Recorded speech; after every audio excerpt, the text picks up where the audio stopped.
Welcome to the Profitable Mini Farm. I'm your host, Diego, D-I-E-G-O.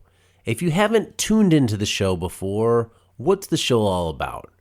Each week, I talk to market farmer Jodi Roebuck in New Zealand about what makes his farm successful.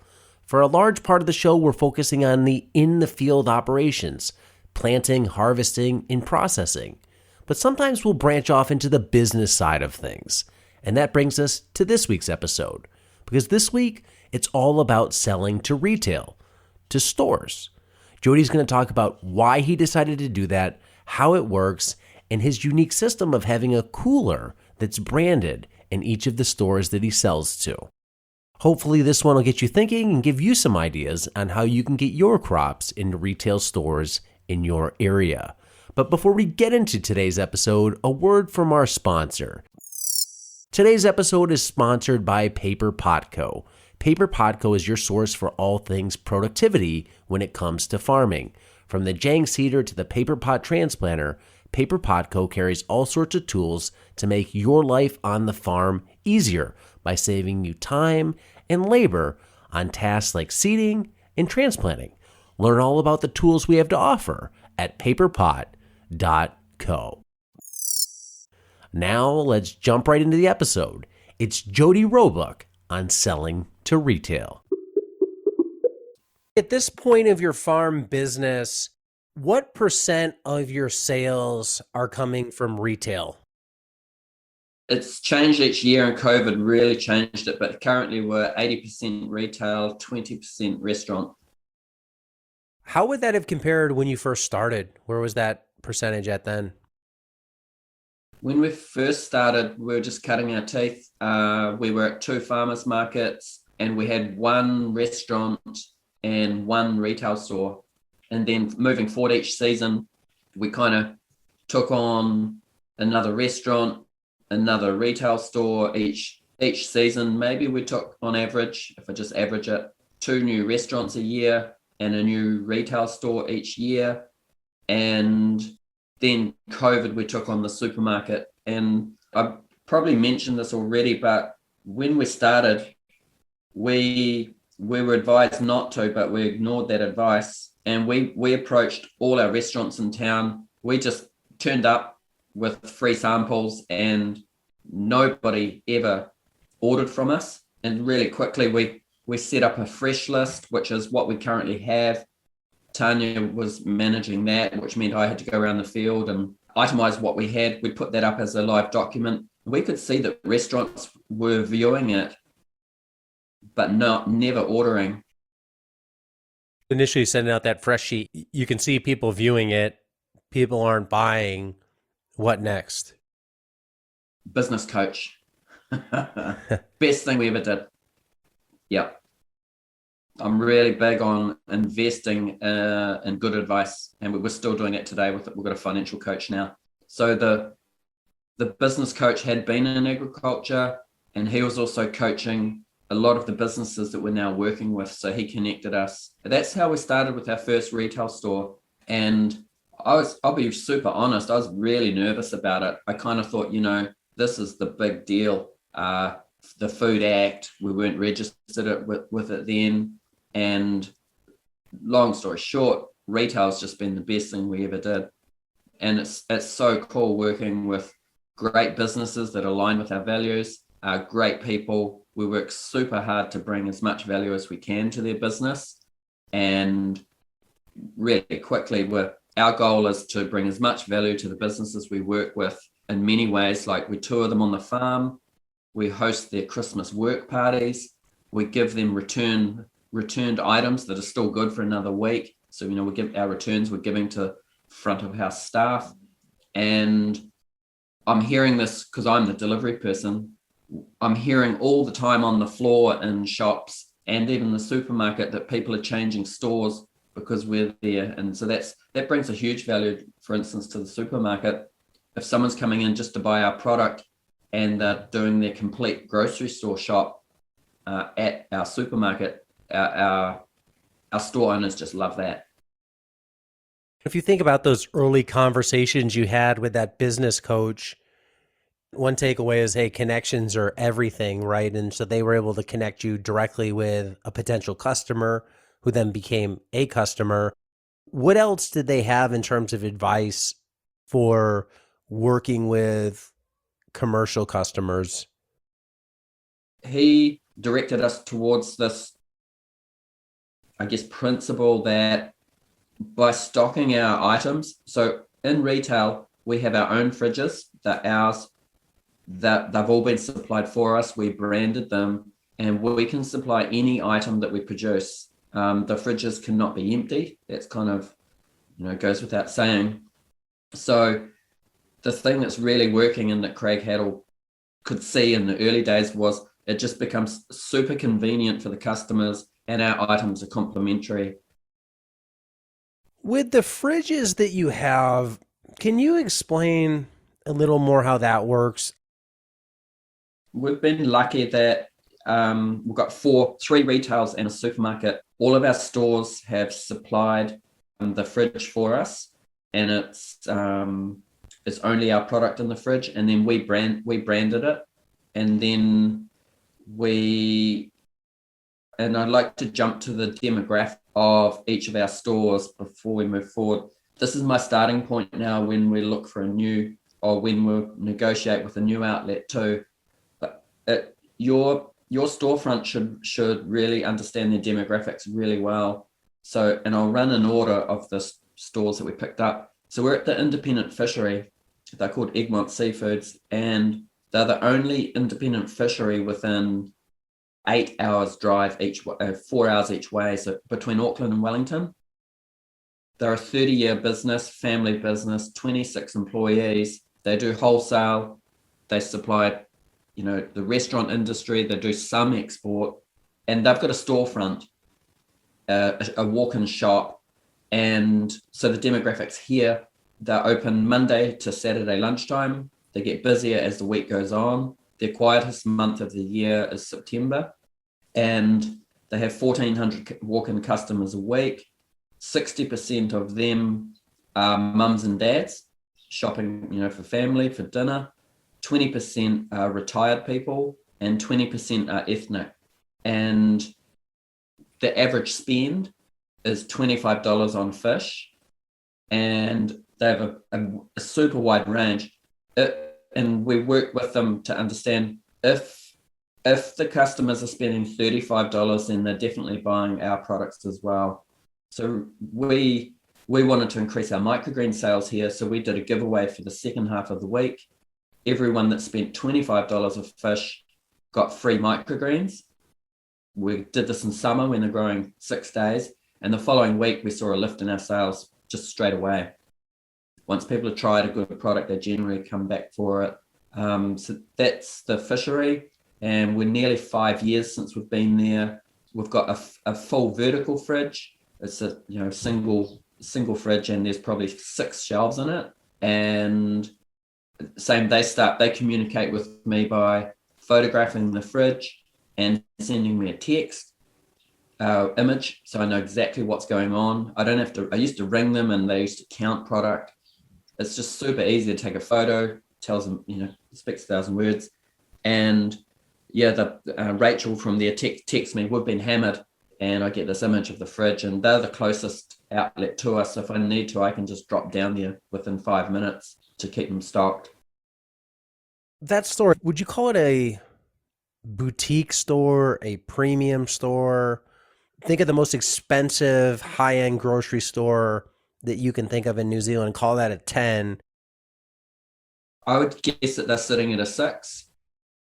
Are you the only produce for sale in that market? In all our retail stores, yes, we're the only produce. And then the supermarket, we'll come to that one too. Same, we've got our own designated fridge at the beginning of the produce department. So I guess that's one interesting niche, right? Is you find, I'll call it a non-traditional grocery store, a butcher shop, a bakery, something like that. Hey, they specialize in other stuff. And usually when they specialize, people are coming in to spend more than they would at a grocery store. And the people who go to probably a fish market, a bakery, a butcher shop, like they're dedicated. Otherwise, you would just go to the grocery store.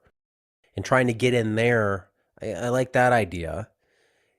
So we'll get to that supermarket in a minute, but just finishing up on the retail. This is something that might sound bizarre, but one of my mentors, Darren Doherty, he travels the world extensively with education and consults his agrarians. And I questioned him 10 years ago. I said, how does it work? You've got so much contact around the world. How do you navigate lining up all of these opportunities? And he just said to me, mate, we just go where we're invited. And we didn't I didn't write that on my forehead or nothing, but that just starting to think like that changed everything. So remember, we approached, 15 restaurants, nobody's buying from us. We stopped approaching people and waited for people to approach us. And I'll move forward with how we picked up our next retail stores. So we're going now, jump forward another year. We've probably got a couple of restaurants on the books. Come back to restaurants later. We went to the Mediterranean supermarket. They're called Vitro. We approached them and they kind of said to us, it's probably not the right fit. 12 months later, they came back to us and asked if we could supply them. And that's definitely high end. They've got everything from beautiful wines, cheeses, beautiful meats, you name it, pulses, grains. And we started supplying them as well. And people, that's an interesting one. So now we're in a high end shop. Generally, it's our salad people are after. It's not all the summer variety. We sell smaller amounts, but a lot of people think or say to us, surely the high end store is going to be great for you. But we've seen it's actually being in front of everyone where the sales are the best. So we started supplying them in winter. And that's also a consideration with when you take on new outlets, where are you at with your capacity and what growing season are you in? So we've been there now nearly 4 years. So now we're at the Vitro, the Mediterranean supermarket, and we've taken on more restaurants and we've given up approaching people and everyone's coming to us. Then we've got the largest independent butchery here. We'd been on a TV program, which is very popular. It's called Country Calendar. And we were just cutting our teeth at that point when they filmed. It was super popular. I think 500,000 people watched that first episode.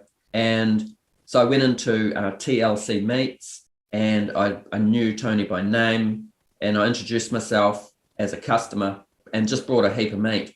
And when I walked into the shop, because I really believe you can't do business with strangers. It's much easier to do it with acquaintances or new friends. As I went into the store wearing my t-shirt, Tony's got an island in the middle of the store where he's breaking down lamb, for example. He took one look at me and he says, "G'day, mate. I really enjoyed your TV program. Your meat would be better than what we can get." And I thought, wow, that's I think I got a new friend here. So I was his customer. I brought some product. Thank you very much. See you later. And the following week, I went straight back. Now I'm not a stranger. And I said, "Hey, Tony, can I chat with you?" And I said, we supply Egmont Seafoods. These are our T's and C's. It's been super popular. Would you be interested? He's like jumped on it. 2 days later, we're supplying them. I've printed some branding. He's given us pole position in his refrigeration right by the till. And just to give a little bit of perspective, the neighboring store is a wholesale budget vegetable store where they're not farming, they're just an aggregate. Is that the right word? They're purchasing and on selling stuff. So we were right next door to the vegetable store. Same, we're the only produce in TLC. And I would rate this store as a 6. They're open 7 days a week, which is awesome. They're in a big arcade next to the gym. So Saturday mornings they get hammered with everyone comes from the gym. They go buy meat and veg. And the Saturday morning market that I was attending sales were very low, but on my way home at lunchtime on Saturday, everything I hadn't sold, this was a game changer for me because I could just drop straight into TLC Meats and unload my product there. which meant, I was now having less waste. We've been there 3 years, I think. Sales keep increasing. We sell a wider range there, I would say. And that's our 3 retail stores. We've had them all out on the farm, toured them all, hosted their Christmas work events, stuff like this. And the supermarket, they approached us a couple of years before COVID. And I just thought, this is futuristic. I've got to get big. I've got to put up a massive greenhouse, take on a heap of employees, and be, big is good is a motto we have in New Zealand, which I kind of disagree with. So moving forward with that one, coming into our first lockdown, and New Zealand's lockdown was about 10 weeks, and you could only go out to the supermarket. Otherwise, you had to stay home. You weren't even allowed to go surfing. Sam and I harvested for 14 days straight to queues of people in masks at our retail stores. We couldn't even get back into the field to plant. It was mayhem. And then everything shut. Everything was in lockdown. And this day 4 of COVID, the supermarket approached us. They gave us a huge fridge. I branded it. I've always got extra branding to be able to advertise ourselves. So I branded the fridge, and day 4 of COVID, we started supplying the supermarket, which was then the only place people could shop. In terms of building your brand and having people ask for your salad mix, what do you think has been a key to that beyond quality? What's made your brand important in the food scene in your region of New Zealand? Well, I guess prior to, expanding our production, we used to be doing seed production and cover crops, really as a large-scale serious hobby. We developed a strong brand internationally with my travels, and so a lot of people were aware of our work.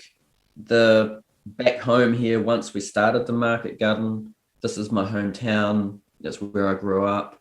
It's where all my supporters, my community. It took me 10 years to name the business, Diego. And Roebuck is my surname. It's the family name. It took me all this travel to realize I'm the magic in our production, as every farmer is. And once I'd kind of realized that, named the farm after our family, we're 5 generations here, and all of my relatives, generations of them, have been business owners in the building industry, all different aspects of that. So everybody knew who the Roebucks were. That was a huge advantage to us. I wasn't establishing on leased land in a new town where I didn't know anyone. So that's been really positive for us. And I think the sales weren't huge in the beginning. Once people were buying our product, though, especially once we got it through our first season in retail, it's not just the quality, it's also the presentation, the shelf life, and the consistency. The consistency is maybe the small scale market garden is perceived as, by some of the larger players like, well, we can't afford you not to have product. And we've never had our fridge empty, and we've farmed through some pretty bad weather and weather bombs and stuff like that really quickly. It's the fast crops that get us out of that worst scenario. It's one thing to get into a store, it's another thing to stay there. What's been a key in maintaining your place in those stores? Definitely consistency.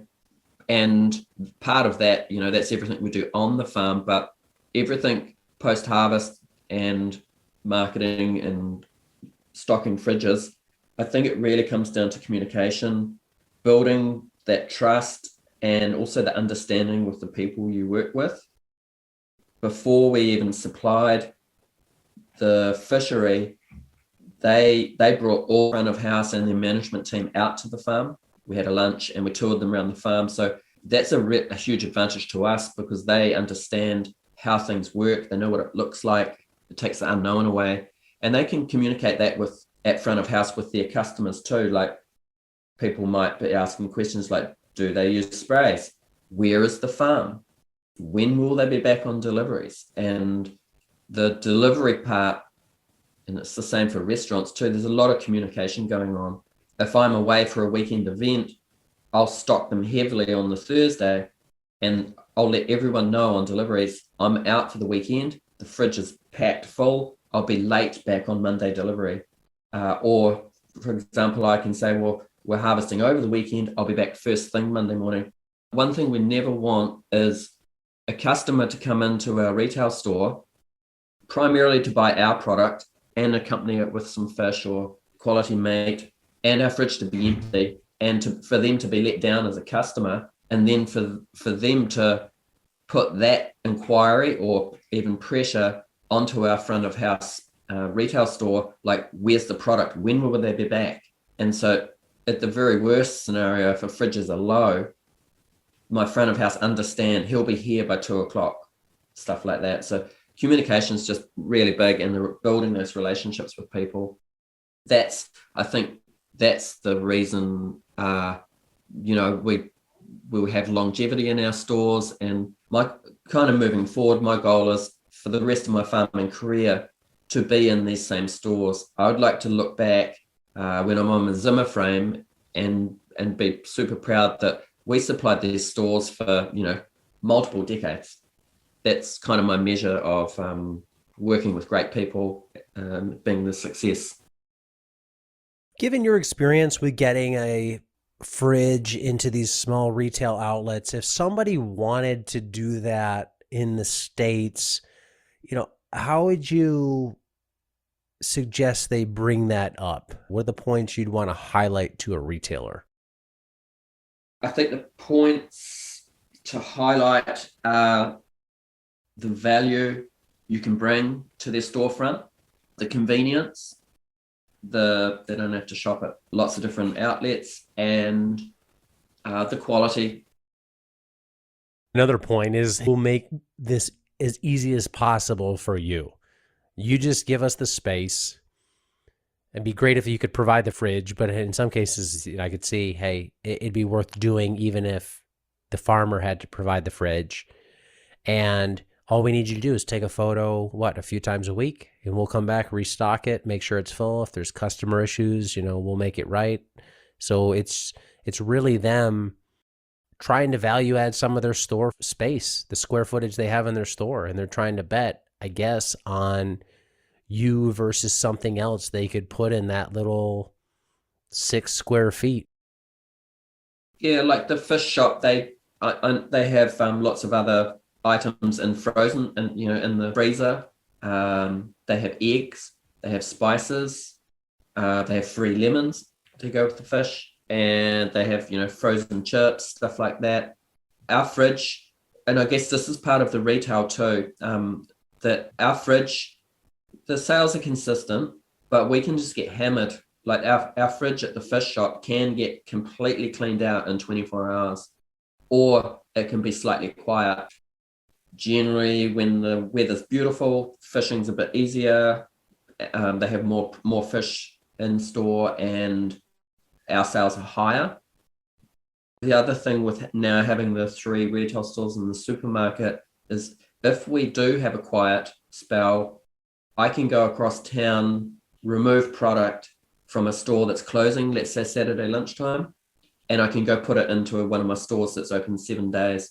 So as I'm going across town on deliveries, I have an estimate, but I just have my total harvest ready to go, and I kind of work on the shopping patterns that I understand, what the weather's doing, is it a public holiday, is it school holidays, stuff like this. And I stock my fridges. Generally, I come home with my fridges maximum full, no surplus. If I do have surplus, that's fine. I will, let's say I'm stocking fridges, and then I'll prioritize putting my perishables in and keeping my storage crops to return home that can go in on the following delivery. Sometimes it's like just going back in 2 days' time to restock a fridge, like at the supermarket, to keep it the same as the farmer's market, pile it high and watch it fly. That's exactly the same for the retail space with fridges. How big is the fridge? The supermarket fridge, it used to be 3 bays, now it's 2. So it's a standard 2 bays, 6 shelves on each side. I might be stocking 180 items to top the fridge up, probably $2,500–3,000 of product in there when the fridge is full. Yeah, that's what I was actually going to ask you next. So in a given fridge in a given store, you're probably $2,000 to $3,000 of product in there, and if you can sell through it a week, that's $2,000 a fridge every week. Yeah, so the supermarket fridge is twice the size of the fisheries, and then the 2 other stores we don't have like a vertical fridge with a closing door. We have open refrigerated shelves, which is nice because you don't have to I know it's a little detail, but customers don't have to open the fridge. They can just grab it. And then they have a sliding rollers that come down overnight to close those off. So yeah, two stores are open. So we've probably got $2,000, $2,500 in the supermarket at any one time, and $1,000 in our 3 other retail stores at any one time. And on average, it's deliveries twice a week. But if I get the photograph, or the text, we've been hammered, I'll be straight back there. And we've always got opportunity, like it might not even be harvest day, to put some single items in. So the salad mix, that's the big harvest, and putting aside restaurant orders, single items before we do the mix. We're not going to go repeat that to top up a fridge, but I can jump in the field and harvest some single items like pea shoots, coriander, root veg, anything that's a couple of days ahead with the fast stuff, put them together and be back pretty quickly. So yeah, 2 weeks ago, I got the text from Egmont Seafoods, I'm stocking that fridge full, and twice that week, I got the text within 24 hours and the fridge was cleaned out. There's just some storage crops left. And so I'm able to be straight back there, not with generally the salad mix, but with all other single items. Has there been anything you've tried to put in the fridge that just does not work in this model? That's a great question. Absolutely. So we're in dairy farm region. And so a lot of the dairy farmers grew turnips as fodder for the cows. So the Tokyo turnip, that's just a nightmare. People talk about turnips and radishes being super profitable. For us, they're good because they're fast. The only way we've been able to sell turnips, and this has taken a while, is by combining them with other root veg. And yeah, the microgreens have taken, I'd say, years to increase our sales. Quick thought with the micros, I'm talking with restaurants at the moment. Restaurants are really using our microgreens as a garnish, but it's interesting, this is our 6th season. The retail space, over the years, our microgreen sales keep increasing, and so the retail customers, that's the only space where our customers are buying microgreens as a ready-to-go salad with a dressing. And this is probably one of my favorite salads. That's beautiful and fresh. So we're trying to get our restaurants to use the microgreens as a salad rather than a garnish. So it takes time to increase your sales, a lot of communication, and then sometimes I'll throw a couple of things in here. We don't head lettuce, but we just did a bunch of head lettuce, and I may have mentioned this in a previous episode. I'm doing some of Ray Tyler's online stuff, which is fantastic. And, Ray had, let's say, 5 colors of head lettuce going to the market, and one of the green head lettuce wasn't popular. And so he changed the name on that lettuce to burger lettuce, and then that became his most popular lettuce at the market. So we stole this idea, appropriated it, and steal it, and we put burger lettuce in the supermarket, and it just went like hotcakes. Some things take time to be able to sell, and then sometimes it's not the particular product, it's the shopping patterns. And so really, to average things out, it's not the high-end stores where we get hammered, it's being in front of everyone. And that's part of our protest against industrial food. is that, well, we're on a mission to support local growers to be in retail space everywhere, to popularize local food.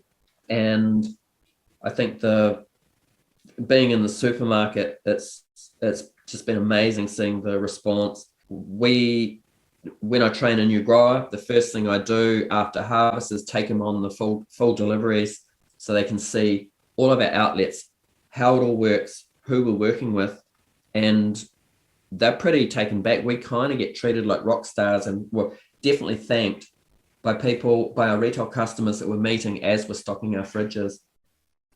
And so sticking with the fridges and that, the supermarket included, nobody has to do nothing in terms of the store owners or the produce department.